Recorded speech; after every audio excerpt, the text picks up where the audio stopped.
Welcome to my channel. Today we're gonna do some salmon, fresh salmon.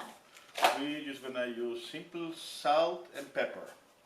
So let's start.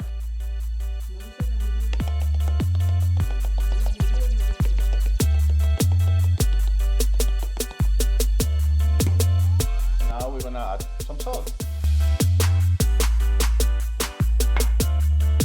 That's pretty much for the salmon. For all the beginners who wants to eat salmon, this is it.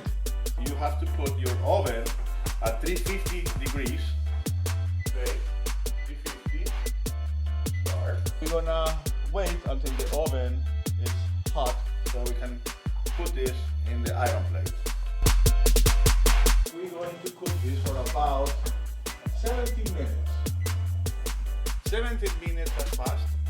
Now the salmon is ready to eat. We're just gonna take it out and let it cool for a couple minutes before eating.